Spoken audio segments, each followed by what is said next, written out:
Dalawa ang sugatan sa tangkang pang-hold up ng riding in tandem sa Zaraga, Iloilo. Pauwi na raw sakay ng tricycle ang isang negosyante kasama ang kanyang bayaw at helper sa tindahan. Ayon sa isang saksi, sinusundan ng mga sospek ang sinasakyang tricycle ng tatlo bago harangin sa barangay poblasyon.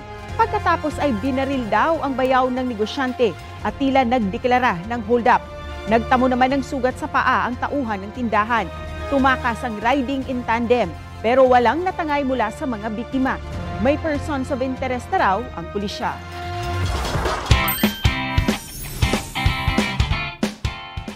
Panalo ng 6 na medalya ang Philippine Wushu team sa 10th Asian Wushu Championships sa Macau.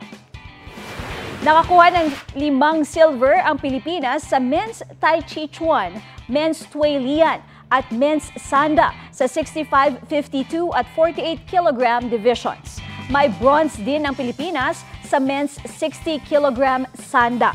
Panalo rin sa China ang Pinoy Q artist na si Johan Chua. Siya ang 9-ball champion sa 2024 Zen and New 18 9-ball tournament sa Shanghai. Good job, Johan, at sa Philippine Wushu team.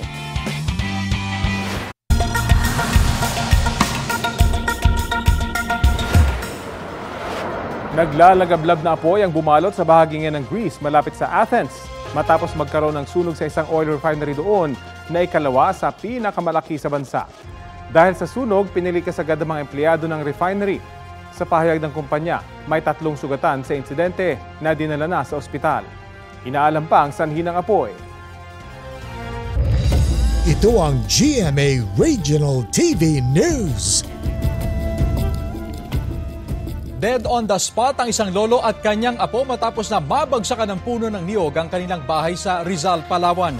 Batay sa panayam ng Super Radio Palawan sa opisyal ng barangay, nanonood ng telebisyon ang mga biktima kasama ang ilang kaanak nang biglang bumagsak ang puno sa gitna ng bahagi ng bahay. 3 pa nilang kaanak ang nasa kritikal na kondisyon kabilang ang nanay ng bata. Nakaligtas naman ang lolo ng bata dahil nasa kusina siya ng mga oras na yon.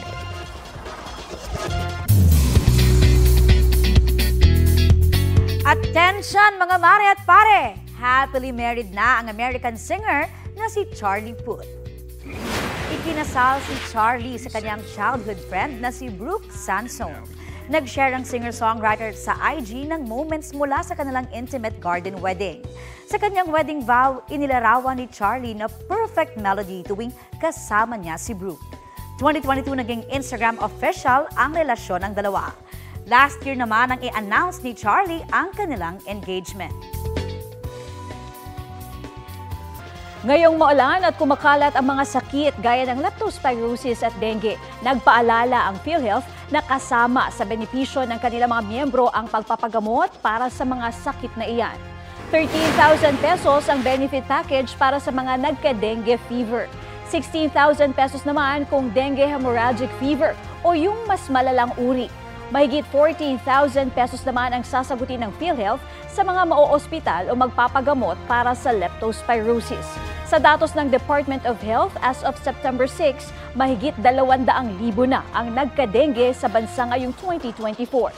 Mahigit 2,000 naman ang nagka-leptospirosis sa bansa mula nitong Enero hanggang Hulyo. Dumalo sa pagdinig ng House Committee on Good Government and Public Accountability si Vice President Sara Duterte. Kaugnay yan sa pondo ng Office of the Vice President. May ulat on the spot si Ian Cruz. Ian? Yes, Rafi, nagpapatuloy na ang pagdinig ng House Committee on Good Government sa tanggapan ng Vice Presidente. Dumadalo mismo, Rafi, si VP Sara Duterte at Rafi, nang pinag-take ng oath ang mga resource person kanina, kinusto ni VP Sara ito dahil siya raw ay resource person base sa imbitasyon at hindi isang witness. Sumaklolo naman ang kaalyado sa dating Pangulo at ngayon Congresswoman Gloria Macapagal Arroyo na nagsabing mayroon niyang ganong jurisprudence sa ating bansa. At sa huli ay natuloy din ang oath-taking ng ibang resource person habang nakaupo naman si Vice President Sara Duterte. At sa kanyang pahayag, iginit ni VP Sara na wala silang winalbas na pondo.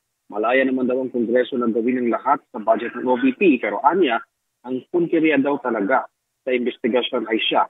Paghahanda na rin daw ito sa impeachment laban sa kanya. Narito ang bahagi ng pahayag ng Vice Presidente. Sa totoo lang, hindi naman ang budget ang punteriya ninyo. Dahil napakadali naman magtanggal ng budget. What you are trying to do is make a case for impeachment. Hindi naman ako kakandidato sa nalalapit na eleksyon. Hindi ako namumulitika. Ang ginagawa ko lamang ay ang pagtupad sa aking oath of office at campaign platforms. Rafi, sa ngayon nga, nagpapatuloy pa rin itong pagdinig at kanina lamang ay iniungkat nga ni Representative Franz Castro ng Active Shares Party List yung confidential funds kung bakit noong 2022 ay wala naman ay nagkaroon ito noong 2023. Inaasahan niya magiging mahaba pa itong investigasyon na inaasahan natin tatagal pa ng ilang pang oras. Mula rito sa kamera, yan muna ang latest para sa Rafi. Maraming salamat, Ian Cruz.